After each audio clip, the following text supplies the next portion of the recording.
கிறிஸ்துவுக்குள் அன்பான சகோதர சகோதரிகளே, ஆண்டவராகிய இயேசு கிறிஸ்துவின் நாமத்தில் அன்போடு உங்களை நான் வாழ்த்துகிறேன்.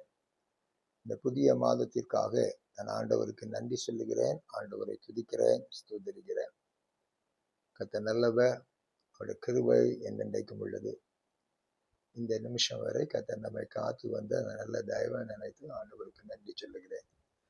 அவருடைய கிருபையினால இந்த வருஷத்திலும் 4 மாதங்களை கடந்து போவதற்கு அந்த தகப்பன் நமக்கு உதவி செய்தார். இந்த மாதத்தையும் கர்த்தர் நன்மையினால முடிசூட்டுவார் என்பதில் சந்தேகமில்லை. கர்த்தர் நிச்சயமாக அப்படியே நம்மை நடத்துவார். இந்த மாதத்திலும் ஆண்டவர் நமக்கு சொல்லுகிற வார்த்தை என்ன அப்படின்னு கேட்டீங்கன்னா, அவர் சொல்றாரு, நீங்க ஒன்றையும் குறித்து கவலைப்படாதீர்கள் என்று சொல்லுகிறார். பிலிப்பியர் 4வது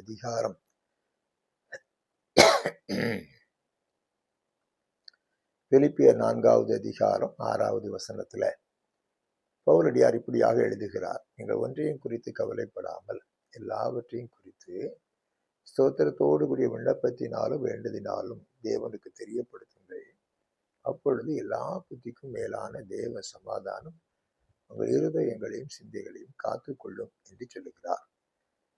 உண்மையிலேயே ஆண்டவர் வாக்கு மாறாதவராய் இருக்கிறார். அப்படியே ஒரு தெய்வீக சமாதானத்தோடு நம்மை காத்துக்கொள்ளுகிற தேவன், நம்ம விட்டு எடுபடாத ஒரு சமாதானத்தை தருகிற தேவன். என்னுடைய சமாதானத்தையே வைத்து போகிறேன், ஒருவனும் ஒரு காலம் உங்களிடத்திலிருந்து யாரும் எடுத்துக்கொள்ள முடியாது என்று சொல்லியிருக்கிறார். அப்படிப்பட்ட ஒரு மேலான ஆசீர்வாதத்தை இந்த மாதத்துல தருவதற்கு அவர் உண்மை உள்ளவராக இருக்கிறார். இயேசு கிறிஸ்து உலகத்துல வாழ்ந்த காலத்துல சொன்ன ஒரே ஒரு ஆலோசனை மட்டும் நான் உங்களுக்கு சொல்ல நான் விரும்புகிறேன். மார்க் எழுதின சுவிசேஷம் 10வது அதிகாரம் மரியாளையும் மார்த்தாளையும் பற்றி நம்ம படிக்கிறோம்.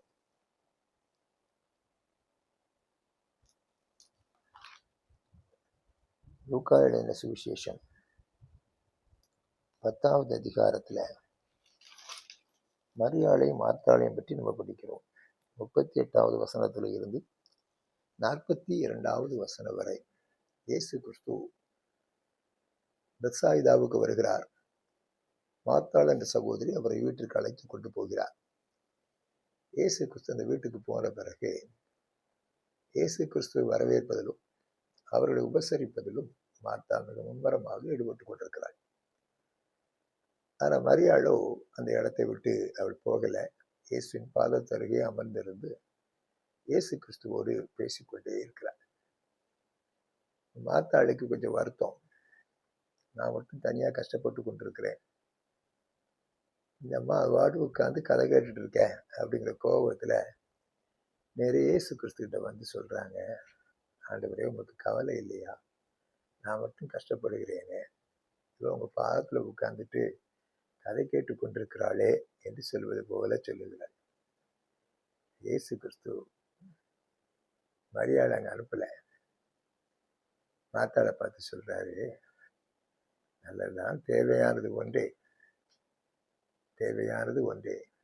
மரியாள் தன்னை விட்டு எடுபடாத நல்ல பங்கை தெரிந்து கொண்டாள் என்று சொல்லுகிறார்.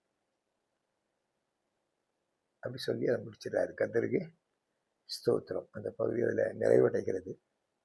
இன்னைக்கு அதான் நான் உங்களுக்கு சொல்ல நான் விரும்புகிறேன். உலகத்துல வாழுகிற காலத்துல கவலைகள் இருக்கிறது, பாரங்கள் இருக்கிறது, எல்லாம் இருக்குது. ஆனா அதை குறித்து நீங்க கவலைப்படுறதுக்கு ஒன்றும் இல்லை அப்படின்னு சொல்றாரு.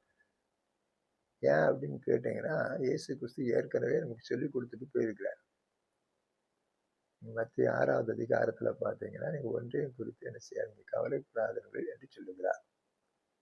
நாளைத்தனத்தை குறித்தும் கவலைப்படாதீர்கள், எல்லாவற்றையும் பார்த்து கொள்ளுகிற கர்த்தர் உங்களோடு கூட இருக்கிறார் என்று சொல்லி இருக்கிறார். அதனால கவலைப்படுவதை ஆண்டவர் விரும்பவில்லை. அவர் என்னதான் செய்கிறார், என்ன விரும்புகிறார்? இன்னைக்கு அநேகர் என்ன நினைக்கிறாங்க அப்படின்னு கேட்டீங்கன்னா, ஆண்டவர் விரும்புகிற காரியத்தை செய்து விட்டால் ஆண்டவர் நமக்கு எல்லாவற்றையும் என்ன செய்வார், நம்ம எல்லாவற்றையும் தேவனிடத்திலிருந்து பெற்றுக்கொள்ளலாம் அப்படின்னு சொல்லிட்டு ஒரு காரியத்தை மனதில் வைத்திருக்கிறார். அதனால நிறைய தங்களுடைய கிரியைகளினால ஆண்டவரை பிரியப்படுத்துவதற்கு முயற்சி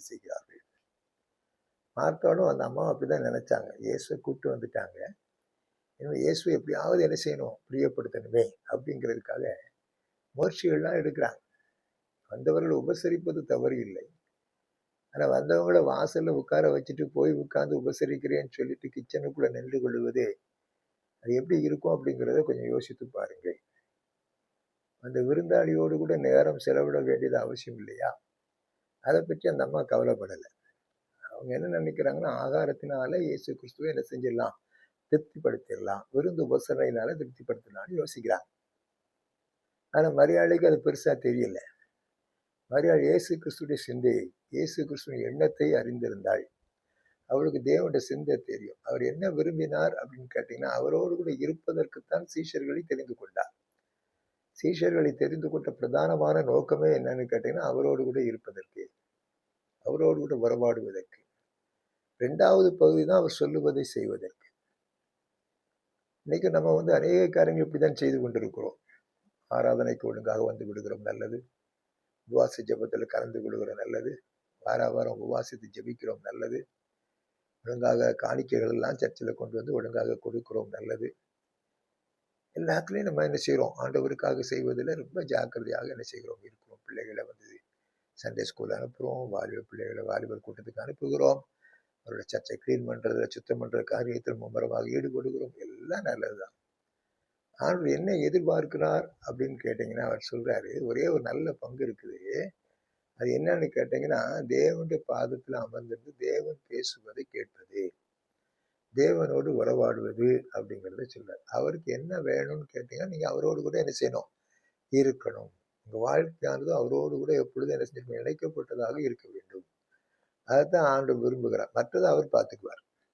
மற்றதை அவர் என்ன செய்வாரு, பார்த்துக்குவாரு. அது அவரால் கூடும், அவரால் கூடும். அதனால் நீங்க அவரோடு கூட இருக்கும்போது மீதி காரியங்களை அவர் என்ன செய்வார், பார்த்துக் கொள்வார். அதுதான் இயேசு கிறிஸ்து சில நல்ல பங்கு என்று சொல்லுகிறார்.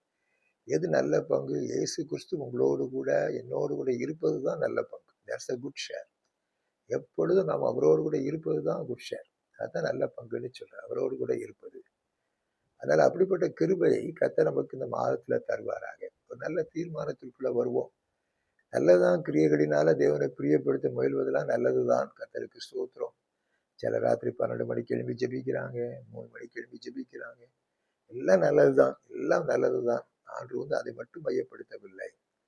உங்கள் வாழ்க்கையானது எப்பொழுதும் அவரிடத்துல அர்ப்பணிக்கப்பட்டதாக, அவரோடு கூட இருப்பதாக இருக்க வேண்டும் என்று சொல்லுகிறார். ஆனா நம்முடைய காரியங்கள் எப்படி இருக்குன்னு கேட்டீங்கன்னா, ஜெபிக்கிற நேரத்துல உட்கார்ந்துருப்போம், பிறகு உலகத்துக்குள்ள போயிடுவோம்.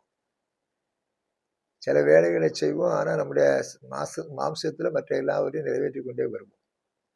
இதுல ஆண்டவருக்கு விருப்பம் இல்லை. மாம்சத்தின்படி ஆண்டவரை பிரியப்படுத்துவதை ஆண்டவர் விரும்பவில்லை. ஆண்டவர் என்ன விரும்புகிறார்? ஆவியினாலே அவரோடு கூட வாழுகிற ஒரு வாழ்க்கையை விரும்புகிறார். அவரோடு அமர்ந்திருப்பதை விரும்புகிறார். அவருக்கு பிரியமாக வாழுகிறதை விரும்புகிறார்.